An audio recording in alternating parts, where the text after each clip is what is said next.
Welcome to No More, Risk Better, a CreditSights podcast. Across the global strategy team, we aim to make sense of the macro and the micro, highlighting opportunities and the risks facing the fixed income markets. As the macro makes headlines, we leverage our network of experts across Fitch Solutions to better understand economic trends, rates gyrations, geopolitical events, and how these factors impact corporates. At CreditSights, we understand that credit investing comes down to picking winners to generate alpha and avoiding losers. Our team of over 100 analysts across the US, Europe, and Asia provide unmatched sector expertise and fundamental knowledge.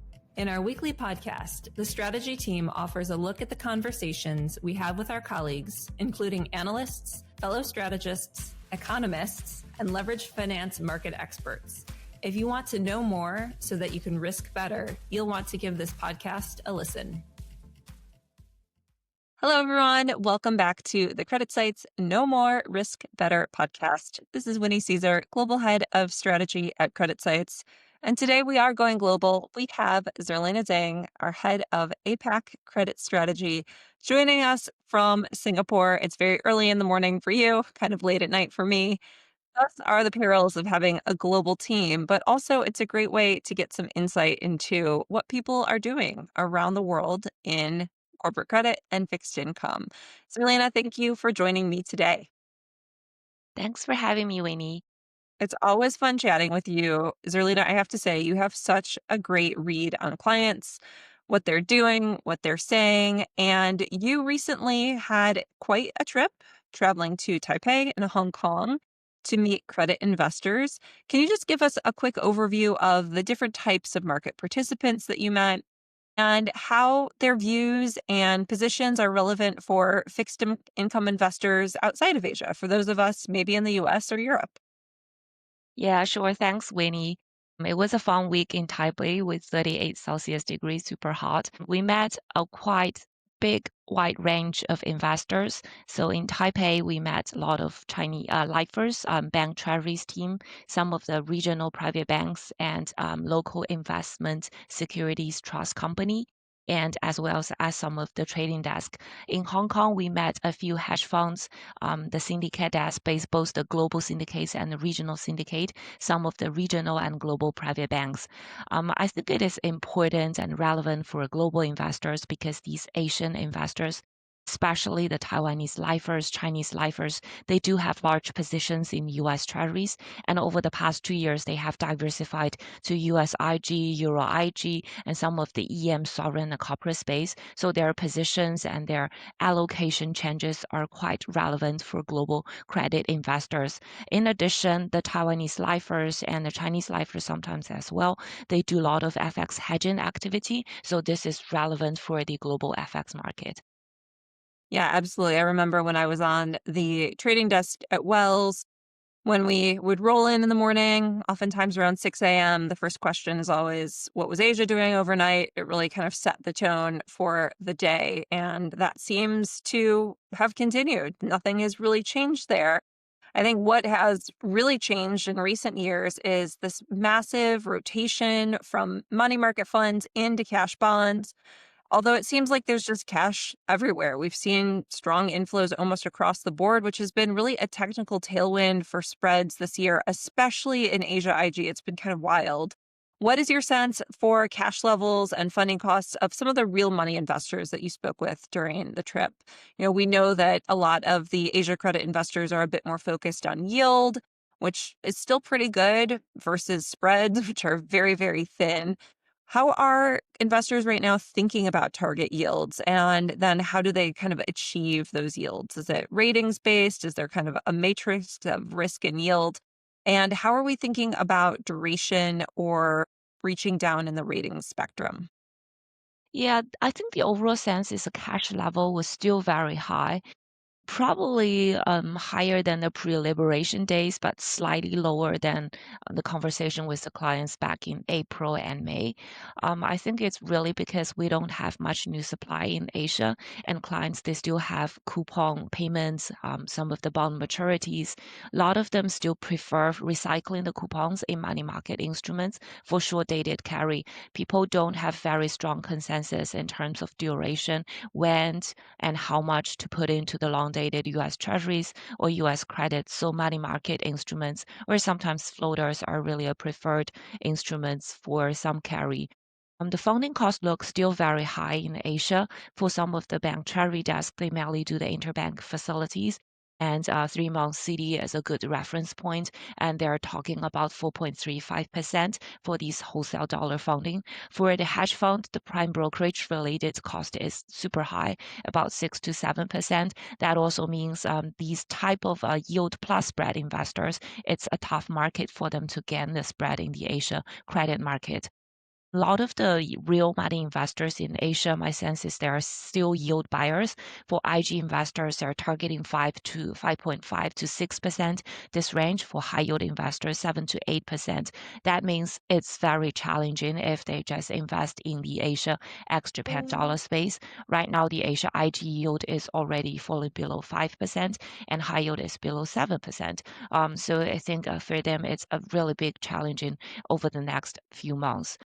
Given spreads are at historical tight levels, most investors agree our view, prefer duration, staying up in credit quality, and extending duration perhaps to the 10-year part to achieve their target yields. I think in Taiwan, the appetite for duration is a bit higher than China. The lifers and the banks, they typically target a portfolio duration of about 7 to 8 years. And for the new issues they buy, they typically looking at tenors of more than 10 years. In the Hong Kong and China market, the Chinese real money investors, they are more comfortable with the 3 to 5-year part of the curve. I think overall it's still quite clients are quite agreeing with us in terms of the duration view, and they think duration is a better play in terms of achieving yields than going down in credit curve. But a lot of them saying it's easier to play rates than doing the actual credits, given the very flat curve and the limited new issue from the long dated part. Yeah, that makes a ton of sense. And we've been telling clients here in the US and really globally that the rates market does feel like a more enticing place to perhaps add duration to portfolios.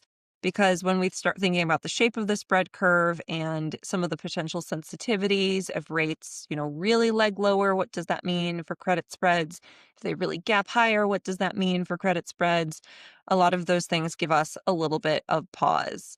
Now, on that topic, I would love to hear what the clients you met with think about our views on the Fed and Treasuries and spreads. As just a note of reference, we came out with a pretty significant change of view saying that the Fed could be cutting, or at least we expect the Fed to start cutting by as much as 50 basis points at the September meeting. That was after being in a camp of the Fed would be on hold this year, because that July payrolls data was just really nasty. And when we look back at how bad it was and how bad the 3-month revisions were compared to prior cycles, we're kind of at a level where things usually do tend to erode from here. And so that really makes us pretty nervous overall. So Zerlina, how concerned are Asian investing clients about kind of the outlook for the Fed and rates and spreads? Yeah, I think most clients are very worried about deteriorating labor market in the US, also increased fear of recession. I feel like the recession words have been getting more popular among Asian investors over the past 1 month. Most investors are expecting 25 basis point cut in September FOMC. This is largely in line with the Bloomberg consensus. And they in general view our Fed and US rates view as very dovish, given we're looking at 50 basis point at the September FOMC. But I think overall, in terms of accumulative Fed policy rate cut, most of them are still looking at 100 to 150 basis point. So that's largely in line with our review. It's just the pace of cutting, whether the Fed is being proactive or reactive is quite different from the Asian clients. We received quite a strong pushback against our relatively constructive view of long end US Treasury. The clients are aware the long end real yield are still quite attractive, but they're very concerned about US fiscal risk. They're very interested in our 10-year US Treasury fair model, interested in the charts where we put out the historical 2 stands and 5 30s, the curve shape when US was in a recession. And a lot of clients are interested in understanding the Fed independence, whether it's going to be more erosion of Fed independence or there will be a complete flip of the Fed Governor's Board. So a lot of clients are looking at a March steeper to 10s and 530s than our first half next year forecast, which I think is 50 basis points. A lot of them are even looking at 100 or above basis points. I think it is quite surprising to me that the clients and investors are still so constructive on the global credit spreads. Most of them expect Asia, US, Euro spreads to trade sideways in 2025 at least because of the favorable technicals, the limited supply, especially in Asia, IG and high yield, and US fiscal policies such as the tax cuts, deregulations. People are very hopeful for that, even though they are aware the implementation timeline might be disappointing. And some are also hopeful of spreads gliding even tighter if the US labor market unravels and the Fed conducts very big proactive jumbo rate cuts. So it's like a bad news is good news scenario. People are hope for very bad labor data over the next couple of weeks. I think just like yesterday, the jobs number was so ugly, but the US Treasury curve was doing okay. And I think a lot of the Asian clients are not aware that lower US Treasury yields are historically associated with much wider Asia credit spreads as the yield buyers retreat. So I told them if we look at the historical data, when the US Treasury yields are at 3.5 to 4% this range, the Asia IG is 150 basis point and high yield is 400 plus basis point. So it's a lot of widening from current levels, and I'm still a believer in mean reversion. But yeah, I think the spread view is even a bigger push back from the clients compared to our rates view. Yeah, it's so interesting because we have similar conversations in the US around Fed rate cuts and that being a positive catalyst for spreads from here. And I understand that we have some reference points in 2019 when the Fed was cutting rates a bit more proactively that really supported the market. But spreads were objectively wider by a lot globally as the Fed started that rate cutting cycle.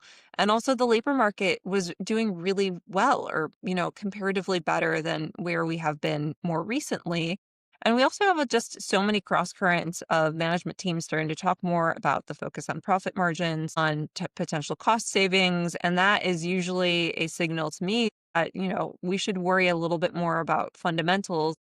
Though I do really have to respect the technical because it has been so strong this year. And on the technical, I think that the financial press has made a lot about Asian investors, especially Taiwanese lifers and some of the Chinese money, getting out of USD assets and rotating back to domestic markets for a wide range of reasons. But this was especially prevalent as a narrative in April around Liberation Day, seems to continue to pop up. What is your observation when you talk to investors in these markets? Are we really seeing this massive rotation out of USD assets? Is it true outright selling? Is it just less buying, or is it not happening at all? Yeah, I think in short conclusion, I think people here in Asia still have very strong faith in USD assets just because of the depth and breadth of USD fixed income market is you cannot find such market in Asian local currency, not even in Euro or some of the Australian dollar or yen market. But in the second quarter, there was a very sharp appreciation of the new Taiwan dollar against the USD. This resulted very large redemptions of USD bonds funds in Taiwan. A lot of the retail investors in Taiwan, they are in leveraged positions. They basically borrow their mortgages and invested in USD bond fund, which it was also a new phenomenon to me. But because of that, they were already sitting quite a lot of unrealized losses because of the US Treasury movement higher over the past few years. EMS I didn't do very well until last year. The new Taiwan dollar movement was almost like a last straw on the camel. So they did a lot of a redemption of their bond fund. They rotated back to domestic equities and TSMC, these Taiwanese tech companies were doing great for in the US tech companies. And the central bank was relatively muted back in May. They didn't do a lot of intervention, resulted in this sharp appreciation. But I think since the The third quarter, central bank intervention has largely stepped up. They also limited the exporters from outright selling US dollar. So new Taiwan dollar has drifted higher since July, and the fund flow has basically reversed according to conversation with a lot of these Taiwanese funds. I think the boost in FX volatility reserve from the recent Taiwan insurance regulatory change, the increase in FX hedging ratio in second quarter, and the very significant decline in hedging cost. So to hedge Taiwan dollar in the forward market against USD back in May was like 10, 12%, and now it's back to 3% normalized already. So the lifers took chance to increase their hedging ratio, and they have a lot of comfort to continue allocating to USD fixed income products. But that said, I think a lot of investors are indeed exploring non-USD bonds, particularly here in Asia. Australian dollar, Sing dollar, and CNH bonds are very popular in anticipation of this further depreciation of the dollar. So we did some picks of Australian dollar bonds, and this was our trade recommendation since November last year. It did pretty well. Clients are very interested in this, and a lot of them are not hedging their they want to get exposure in the Australian dollar, and they think it will go even higher. And in the Aussie bond market, the average rating is higher than USD Asia X Japan. There's a quite decent spread pickup. And because of the FX movement, this is really a very hot space.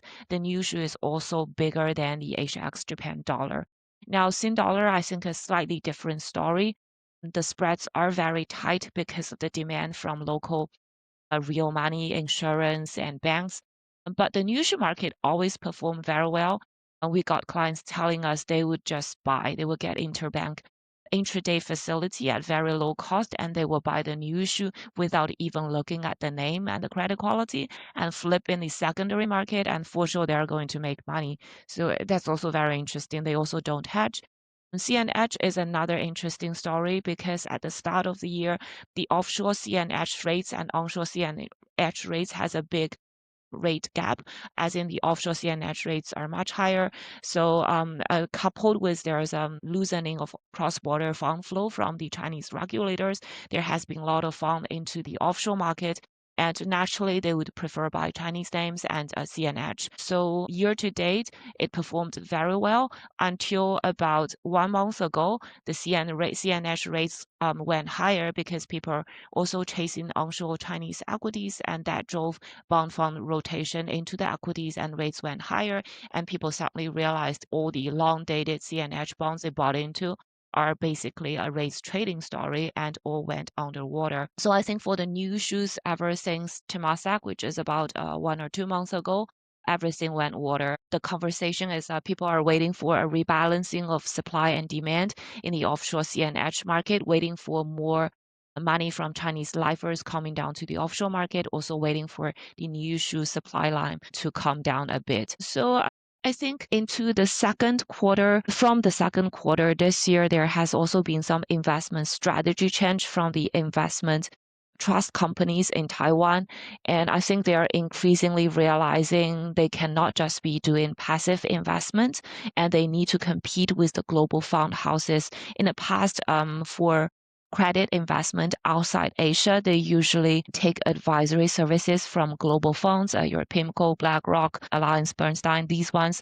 But now they want to shift the traditional buy and hold and passive index tracking strategy to active management and creating alpha. Another interesting thing to note is wealth is a very big topic in Asia, in Taiwan, and they're coming a bit late to this trend. But the regulator has set up a new trial zone in the Kaohsiung region for financial institutions. They want to promote the development of ultra high net worth individuals, put it at the wealth management zone to improve Taiwan's wealth management. So yeah, a lot of moving parts in Asia. Absolutely a lot of moving parts. I think that the number of times that we have discussed the popularity of Aussie dollar has just been kind of mind-boggling, because really how big is that market, especially if there's any sort of focus on liquidity and be able to execute in size. I'd be curious, as you have talked to investors, what positions are most crowded? You know, what is everybody kind of overly piled into? I would say in the US, when we talk to investment grade mandates, it's all about financials and banks. And people think that bank relative value still looks attractive. Fundamentals still look really good there. Some of the deregulation seems like it's going to be a tailwind to the sector. Is there a similar view in Asia on the US banks? And what else are people really excited about? Yeah, outside Aussie dollar, I think it's all about financials. It's also because in Asia, the financials account for 70% of the new supply year to date. And I'm still a corporate analyst and I feel a bit sad about it because yesterday or the day before yesterday, we had 12 deals and there were only like 2 corporate deals. The financials teams are so busy, but we are a bit, sitting on the table. Anyways, I think the very crowded position among Taiwanese investors are still the DM financials. US banks, they are also very heavily invested in Euro financials, mainly the senior papers. Some of them do tier 2. A lot of them are also doing Australian Japanese financials. This is very new shoe supply driven.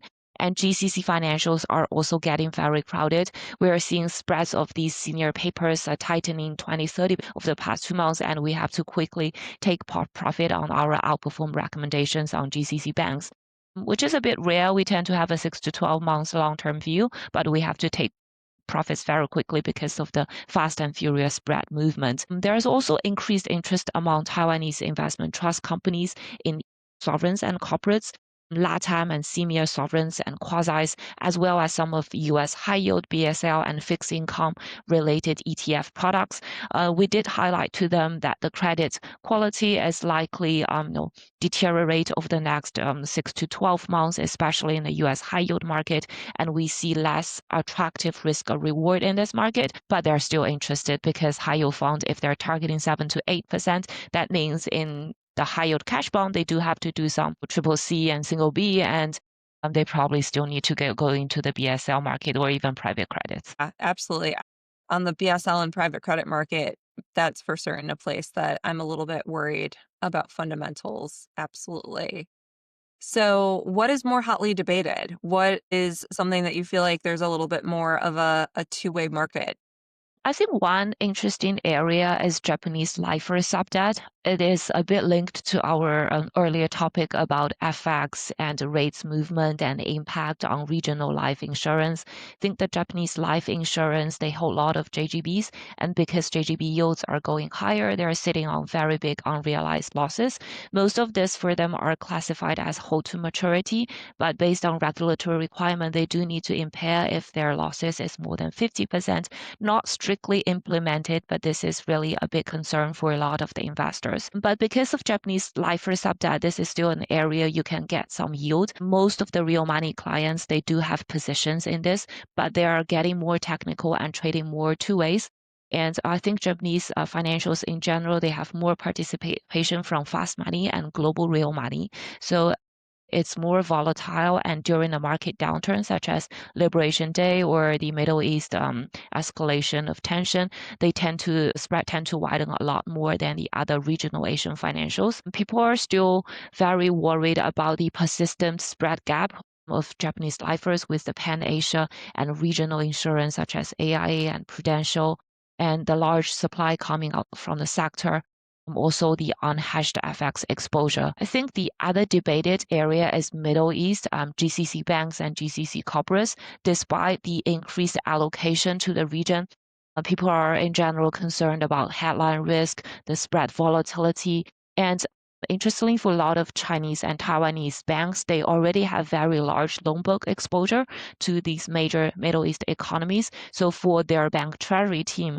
they feel they need to manage the risk and not to have so much exposure. So the credit line for them is quite limited for Middle East. We also received quite a lot of pushback against our picks in Korean corporates.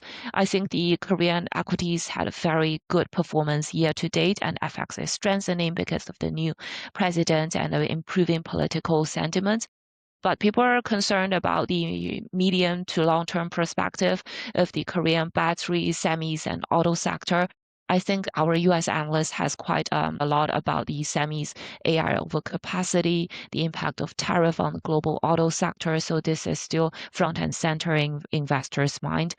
They're also worried about increased competition from China and the overall oversupply in the Asian market. I think lastly, the area we see a lot of de-risk is Indonesia, sovereign and quasi. I think that explains the spread volatility over the past couple of months. People are worried about the increased risk from Danantara, the newly set up sovereign fund, about increased dividend from the quasi sovereigns. So in Asia, the political theme is still a bit volatile, given what happened in Thailand and Indonesia recently. And people still want to stay in DM financials, which explain the crowded positions in these names. Yeah, that definitely makes a lot of sense. So many cross currents as it relates to political and the intersection with macroeconomics. And on that topic, one thing that has blown my mind is all of the trade consternation, the tariff headlines have not really impacted the markets like they did in 2018, especially when China US trade deliberations, disagreements were front and center. I would love to hear from you, Zerlina, because you always have a great read on China macro. What are the risks right now? How are local clients thinking about China macro risks? Does the Chinese economy just matter less to the global economy at this point? I think people are still very interested in China macro, even though the investment allocation, I think a lot of the clients, including Taiwanese lifers, Japanese lifers, Korean investors, they basically reduced their Chinese credit holdings to underweight. Some of the Chinese real money guys, they're also decreasing or not increasing Chinese credit holdings, but that's not because of the macro concerns. That's mainly because the China credits are trading so tight. They're basically 10, 20 basis points tighter than ADIG and the Asia IG credits, which are already crazily tight. I think the new shoe, limited new shoe, continued negative new shoe supply really explain this, but also because of the China macro has been better than market expectation. We have always hold above consensus view on China macro, and we have recommended investors to continue allocating to China credit since 2 years ago. The trade has worked out at this point. I think the risk reward is really not that great. But in Asia, people are paying more attention to other markets who had been more favored because of supply chain reallocation, Southeast Asia, Indonesia, Vietnam. But apparently they are also in the crosshairs of US tariff, especially India. They're even targeted for buying Russian crude oils and energy products, even though China is buying. I don't think the US has made much noises on that. So it's a bit of a diversion of tariff related attention from China to India and other Southeast Asian markets, and China can pull the leverage of rare earths and other aspects with the US. So people are in general less worried about tariff, but we do see the macroeconomic data slowing down in July. Both domestic credit demands, business and consumer sentiments, it's still quite pessimistic. The property market is still going through a prolonged down cycle. The inventory level is super high, and governments or the financial institutions are a bit reluctant to bail them out or inject new money into the sector. And anyhow, the sector is no longer identified as a growth driver for for the Chinese government. And there's still a lot of bad debt in the system. A lot of the defaulted dollar bonds from the China high-yield property sector still remain unresolved. There's a lot of pending liquidation orders trying to sell their asset offshore, trying to grab their asset onshore. It's really a very ugly fight between the bondholders and Chinese high-yield property developers. So I think in short, fundamental is still not looking good. But compared to the trip in April and May, we do see a lot of regional real money, actually also some global real money and fast money. They're getting into the high yield China market, basically searching for yield, because China is really the only high yield market. I say in China, in Asia credits, you could still get above 8-9% or even low teens that percent, that type of yield. So the popular areas is double B China high yield industrial credits. Some of the state linked developers, and they also reach down in credit quality in Macau gaming sector, given the regulatory scheme and the overall credit fundamental is quite stable. So people are willing to go down to the lowest quality ones. So I think this is also kind of related to the Chinese equity sentiment, which had a very good rally over the past 1 to 2 months, and overall macro stance is very supportive. So people, I feel like this animal spirit towards China high yield credit is coming back again. It also says the bondholders have very short memory. We heard some comment from syndicate saying WeMac issued a very long dated bond, and the bond will only mature after the license ends and in about 7 to 8 years' time. Basically, the Macau casino operators will not be able to get such long-dated bond from the loan market because the bankers are concerned about the uncertainty coming for the last license renewal. But different story in the bond market because people are hungry for yield. So as long as you can pay up a bit, there will be demand. Oh my gosh. That is a lot to digest and just kind of wild to me sometimes how kind of short-term memories can be for the investor universe. Though, when there's a supportive macro policy stance, that can be so helpful to risk assets. Also helpful to risk assets, especially corporate bonds in Asia as of late, is the technical. We are expecting that US issuance is probably going to pick up in September. I think that syndicate teams are calling for maybe 160 billion or so issued over the course of the month. Of course, that's very contingent on what does the number look like this week, inflation next week, what does the Fed do? But historically, September is a pretty busy new issue month overall. What are you expecting for Asia? Do you think that negative net new issue supply is going to remain such a strong technical tailwind for Asia credit? Yeah, I think the technical tailwind is probably going to continue in Asia ex Japan space. The syndicates are very hopeful for stronger Asia primary market, but that's mainly coming from the Japanese and Australia financials and corporates. For Asia ex Japan, we are still looking at an active new supply of about 20 billion.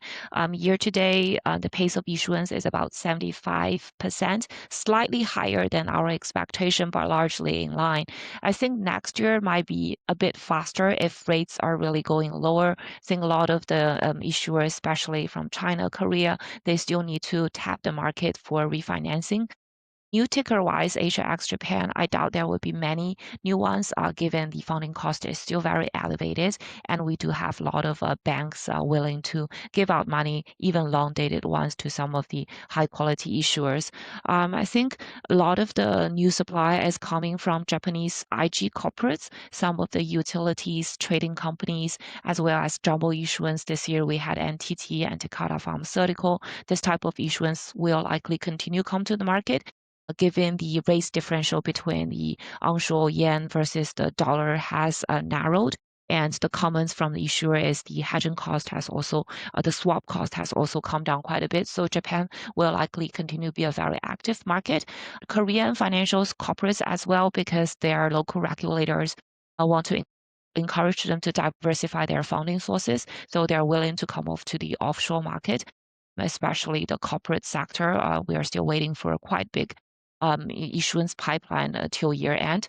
I think the investment recommendation we have for investor is really refrain from very aggressively chasing new issues, given this increased supply coming from Japan, Australia.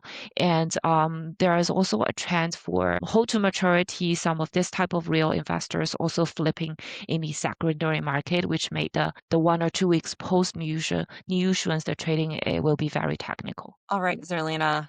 That was just such an amazing overview of the investment landscape in Asia right now. Like I said earlier, you do get such great commentary and color from the clients that you speak with, and we appreciate you trekking around to so many meetings in a handful of days in very, very hot weather. I know that that can be both mentally and physically a little bit exhausting. So thank you for joining me today. Thank you everyone who is tuning in, especially those of you watching on our YouTube channel. Like, share, subscribe. We're trying to grow this channel. And also don't forget, we're doing our special 25 for 25 podcast series celebrating CreditSights' 25th anniversary of credit fundamental research. It's been a great 25 years. Thanks, Zerlina. Thank you, Winnie. CreditSights disclaimer. All price references correspond to the date of this recording. This podcast should not be copied, distributed, or reproduced in whole or in part. Neither CreditSights nor its affiliates makes any representation or warranty as to the accuracy or completeness of any information contained in this podcast. CreditSights is not providing investment, legal, accounting, or tax advice, is not providing research or making any recommendations, nor is CreditSights offering or soliciting any transaction with respect to the purchase or sale of any security. The receipt by this listener of this podcast is not the giving of advice by CreditSights or its affiliates.